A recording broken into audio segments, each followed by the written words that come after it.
L'arrivée évocatrice de Meghan Markle et du prince Harry dans une petite ville lors de leur première tournée conjointe a été rappelée par un photographe royal. Meghan et le prince Harry ont entrepris une première tournée à l'étranger en octobre 2018, quelques mois seulement après s'être mariés. Le voyage a amené le couple à travers l'Océanie, où le duc et la duchesse ont visité les grandes villes et villages.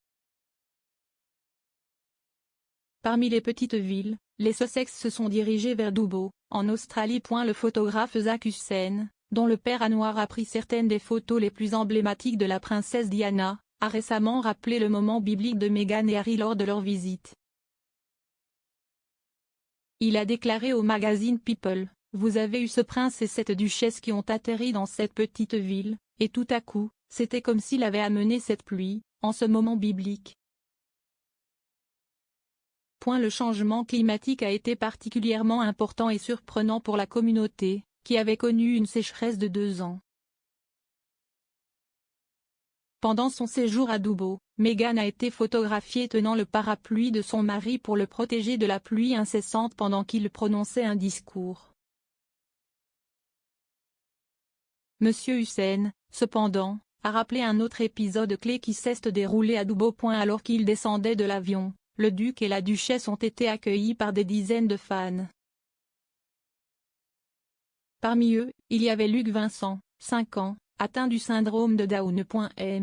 Hussain a rappelé: « Ils ont été accueillis dès qu'ils sont descendus de l'avion. Et puis ce petit garçon de 5 ans, Luc Vincent, qui a le syndrome de Down, s'est enfui dessous la corde et a étreint Harry. Si est arrivé très vite, je suis content d'avoir eu un long objectif, car nous étions stationnés à une longue distance et nous avons tout compris avec la réaction de Meghan. » Sur des photographies illustrant le moment, on peut voir Meghan rire surprise en regardant son mari étouffé par l'enfant.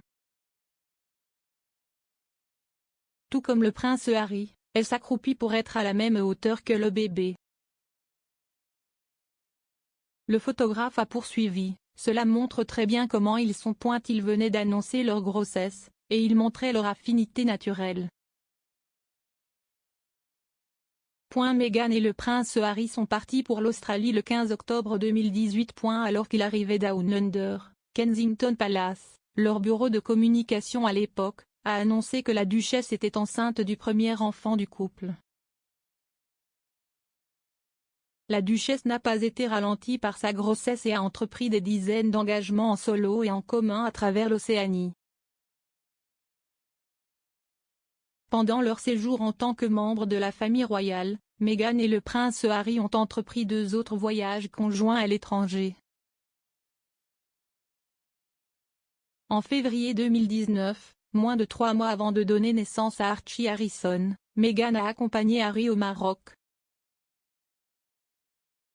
Au cours du voyage, ils ont visité Casablanca, les montagnes de l'Atlas et Rabat et ont concentré leur attention sur des projets centrés sur les questions d'autonomisation des femmes, d'éducation des filles, d'inclusivité et d'encouragement de l'entrepreneuriat social.